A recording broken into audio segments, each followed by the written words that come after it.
Hey, welcome back to Rust Order Garage. We are back on the Purple Pig. So work continues. Leftover clamps we didn't need. Or those.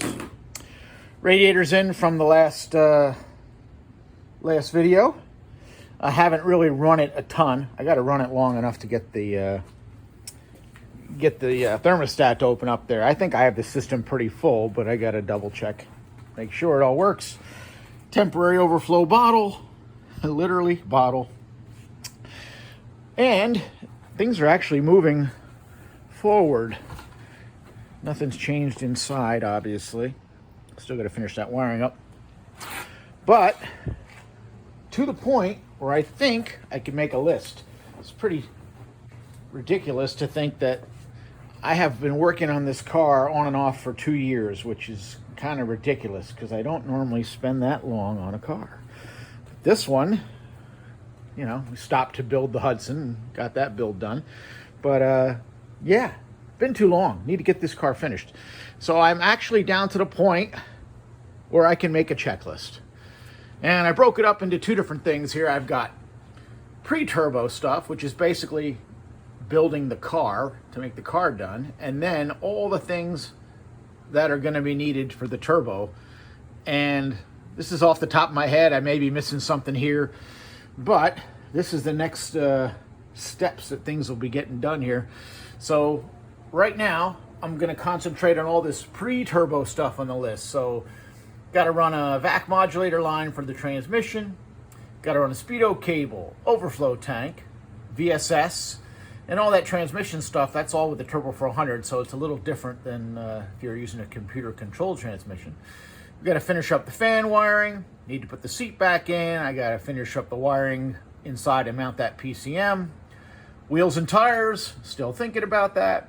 I got to replace the rear axles because if you saw the earlier videos, those are still the Ford Fox body 4-lug axles I have in there that I just drilled to stick wheels on. I got to swap the rear axles out. And I keep forgetting, I don't have a gas pedal yet. So I need to get that done. And then, once all that's done, we'll get into all this stuff for the turbo. So, wiring up the cooling fan, not too difficult. This is only just a single speed fan, nothing special about it. It is a Ford fan and they do pull some amps. I have not looked up the part number on this yet, but I've looked up Taurus fans and found that they'll run 25 amps continuous, so they do pull some power. So rather than just use a common smaller Bosch relay, I did buy a 80 amp relay, not expensive. Get a couple of these for like less than $15 online, and that's what I'm going to use to run the cooling fan. So to wire this up, this is like any other relay. I just happen to know what these wires are. You'll know right away the heavier wires are going to be for the power in and power out to the whatever device you're running. This yellow wire here is the heavy wire. That's pin 30 on the relay, so that's going to be fused power into this relay, hot power all the time. And then you have two outputs. The blue one's 87A, that's always hot. So if you put power here, it's going to be coming out here. I'm not going to use that. I want to use this one, which is the output switched from the coil. And the two smaller wires are the wires for the coil. And on most relays, the diagram's going to be right there. So pin 30, again, that's going to be fused power in hot all the time. I'll use the red wire, which will be my output based off the coil, and these two little wires of the coil. So as far as wiring this relay, that fused power in to pin 30, I'm running a 10 gauge wire off my starter lug to this. 10 gauge wire means 30 amps maximum current. So you would either put a 30 amp fuse in line between that wire and the yellow wire, or a circuit breaker like this, which is what I'm going to run. It's just a waterproof circuit breaker that I can put under the hood, and that'll feed the relay. So that would be your power feed in. Red's going to go out to the fan positive. Now, as far as wiring up the coil, like anything else, to turn on that coil, you need power on one side and ground on the other. So the PCM is going to send out the ground side of that. So that means you need to supply power to this guy here. Now, you can do it two ways. You could wire this directly to this yellow one, and what that means is this is going to have constant power. So I don't know if this PCM does it or not, but if you wire these together and you turn the car off and the PCM is still sending out a ground signal to your fans, the fans will run even though you turn the car off. Again, I don't know if these cars do that. It might even be in the program. But if you give this key on 12 volts power, then the fan will never run as soon as you turn off the car. It doesn't matter. So I think I'm going to look at the program and see what that says, if that's an option or not. The only problem with running the fan after the key off is if you have your turn off temperature set too low, you kill your battery. So I'll probably set that to key on power. All right, wiring is done. I got my circuit breaker underneath the firewall there, my relay mounted there. The only wire that's not connected is this, and this will be the ground for the coil, which will be the trigger from the car. So to test my wiring, I have the positive of the coil hooked directly to the output of the circuit breaker. So basically that's hot all the time. And if I ground this, the fan should come on. There we go. So the only wire left to run will be the trigger wire from the PCM inside the car out to here. All right, ran a jumper wire from the PCM inside the car. I'm not going to tie it all in until I know it all works good, but connected to the ground on the relay. Going to hook up the fuel system and fire it up. All right, here goes nothing. I don't know if I have enough gas in my tank to get this up to temp, but I'm going to try to run it long enough to get the thermostat open. I don't know if I got enough fuel, but we'll give it a shot.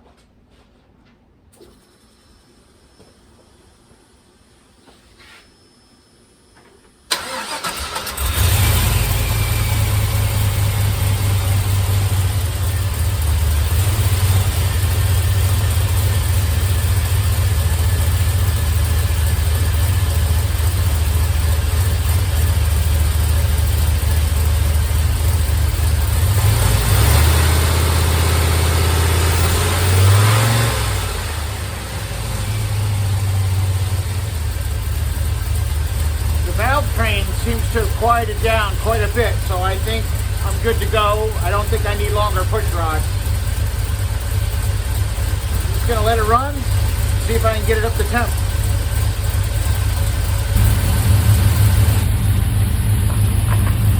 Just a quick look, I just plugged in an OBD2 scanner to watch the temperature. I did go into the program and I set the idle up to 750. Because it seemed 550 was just a little low with the cam. It would do it, but it just seemed way too low. So I set it to 750. I programmed it for fans, but it is not going to turn on the first fan until 200. So I'm going to come back to this once we start getting closer. One other thing to notice, I just checked my O2 sensors, and they are switching. See, bank 1 is switching. Bank 2-1, switching. So, this should be working okay with the case grounded O2 sensors. The Bank 2 sensor 1, where it's placed in the header there, you know, it's getting readings from the other side as well because of the Y pipe. So I don't know how accurate it is, but at least I know they're switching, so the wiring should be correct.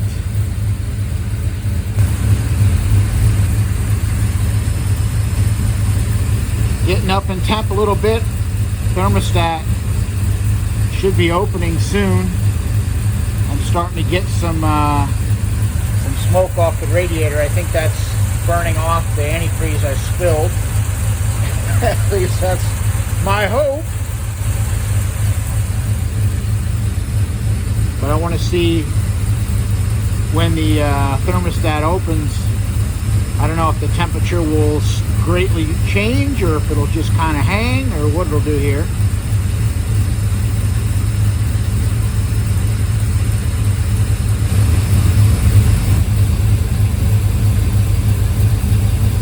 Should be opening up any minute if this is accurate. I think it's a 187 thermostat.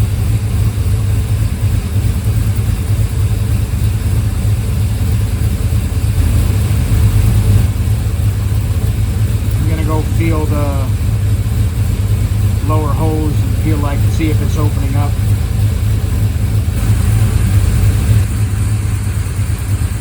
Thermostat definitely did open up. I can feel the heat now in the lower hose, so system should be purging pretty good. We're almost to temperature 200, should trigger that fan.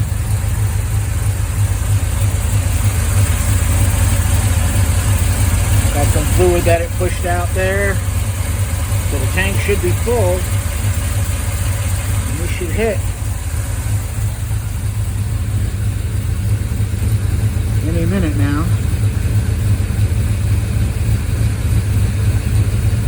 What I want to see is when it turns on,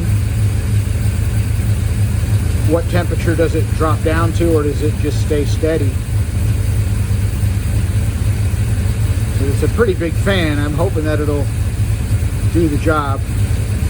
We're definitely burning off the stuff I spilled though.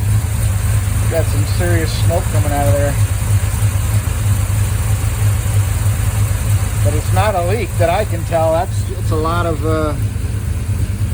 coolant I had spilled when I was initially filling the system, and I think it ran down in that area. Come on, give me 200.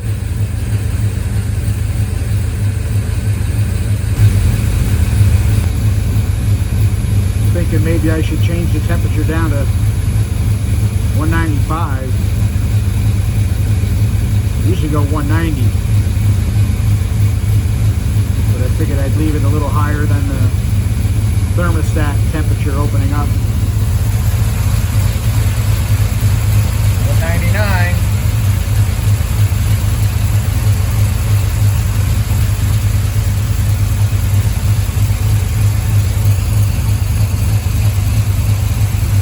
Goes. The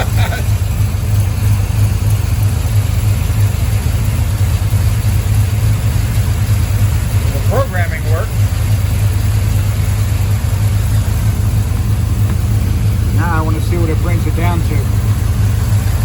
Hopefully that'll fog out all that antifreeze that was in there.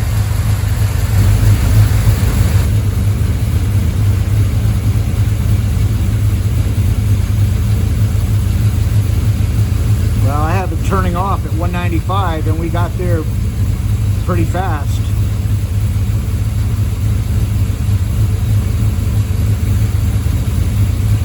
I'm gonna have to look into what people generally set their temps at on this for the fan.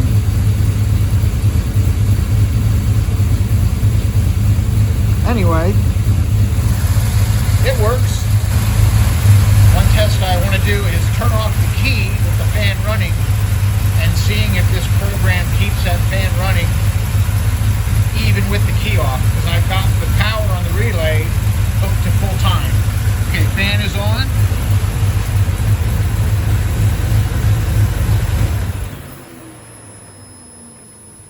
And nope, fan turned off. So that's fine. That means I can leave the relay hooked up like it is. Don't have to worry about killing the battery. I'll let it turn on one more time. You see how fast it drops that 5 degrees. These Ford fans really do move air. There she's on.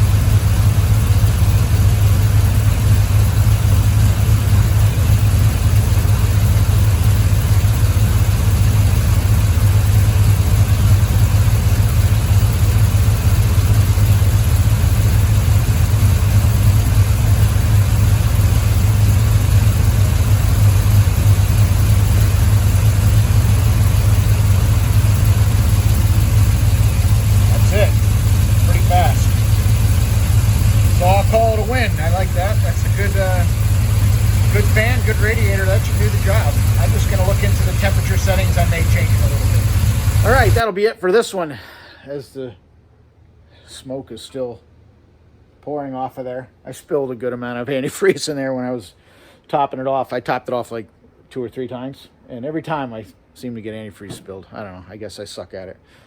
But everything works, so that's great. So I'm just going to tie up the trigger wire, get that stuck in the loom so it's out of the way, and that'll be one thing to take off the list.